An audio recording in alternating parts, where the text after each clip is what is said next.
ताई, राज्याचे उपमुख्यमंत्री अजित पवार यांचं अपघाती निधन झालेलं आहे. काय आहेत आपल्या आठवणी? विश्वास बसत नाही आहे की अजितदादा, महाराष्ट्राचे दादा हे आपल्यातून निघून गेले. जेव्हा सकाळी न्यूज आली की प्लेन क्रॅश झाला, तेव्हा मनात सगळ्यांनी प्रार्थना केली की त्या प्लेनमध्ये अजितदादा नसावे किंवा उपचारासाठी हॉस्पिटलमध्ये. पण मग काही क्षणानंतर न्यूज आली की दादा त्या क्रॅशमध्ये गेले आणि अंगावर असा शहारा येतो. कारण का एवढे जवळचे संबंध. मला एक लहान बहीण म्हणून नेहमी ते बघायचे. कौटुंबिक नातं होतं. 2 महिन्यापूर्वीच मी माझी बहीण त्यांना आमंत्रण द्यायला गेलेलो माझ्या भाचीच्या लग्नासाठी आणि नेहमी काय गं प्रणिती असं म्हणायचे. मी जेव्हा फोन करायची, डिकले म्हणून त्यांचे PA असायचे, दादांशी बोलायचे, डायरेक्ट दादा बोलायचे. माझ्या मतदारसंघासाठी दादांनी खास निधी पण दिलेली. अजून त्याची कामं आपल्याला होताना दिसत आहेत. मी MLA होती, आमदार होती, तेव्हा पण दादा बोलून त्यांना अभिमान वाटला जेव्हा मी पहिल्यांदा निवडून आली आणि नेहमी मला गाईड करायचे की हे असं ते असं. दादांची काम करण्याची पद्धत तुम्हाला सगळ्यांना माहिती आहे. अशी काम करण्याची पद्धत कोणाचीच नाही आहे आजपर्यंत महाराष्ट्रात. डायरेक्ट अधिकाऱ्यांना फोन करणं, डायरेक्ट कार्यकर्त्यांची कामं करणं, कुठेही किती लांब उभा असला तरी बोलवायला हाक मारून बोलवायचे आणि प्रत्येक कार्यकर्त्याच्या मनात, हृदयात दादांनी एक जागा बनवली होती. आज कोणत्याही पक्षाचा असला तरी आज त्याच्या डोळ्यात अश्रू आलेत की दादा महाराष्ट्राचा अजितदादा नाही आहे. 2-3 महिन्यापासून दादा दिल खुलास बिनधास्त म्हणजे जगत होते.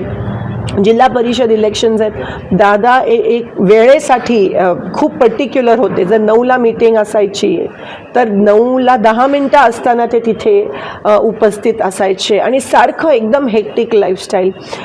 ते ज्या विमानातून गेले, आज त्यांचा तो क्रॅश झाला आणि ते पण बारामतीमध्ये स्वतःच्या गावात क्रॅश होणं, ह्याच्यापेक्षा धक्कादायक काय न्यूज असू शकते. ते विमान, त्याच विमानातून ते सोलापूरला अनेकदा आले. ते त्यांचं नेहमीचं सॉलिड विमान होतं VSR.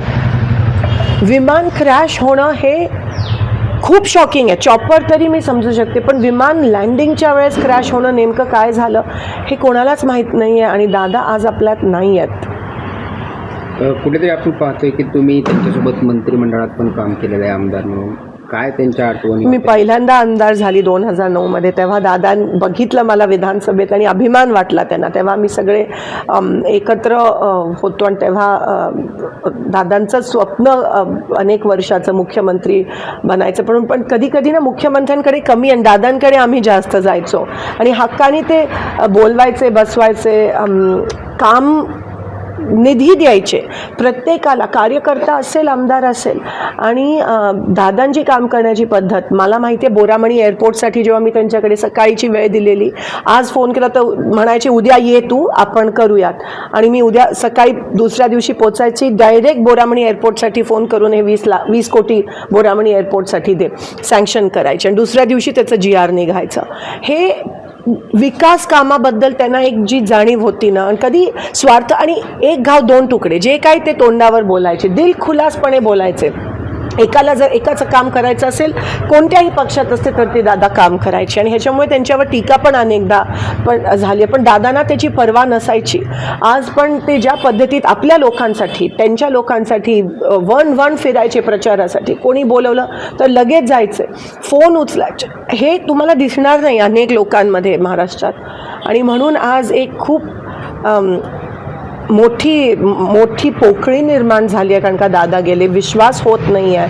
आता पण त्यांच्या मिसेस, आज पार्लमेंटचा पहिला दिवस आहे, आज प्रेसिडेन्शियल ॲड्रेस आहे, पण आम्ही काही जण जाऊ शकलो नाही जिल्हा परिषद इलेक्शनमुळे.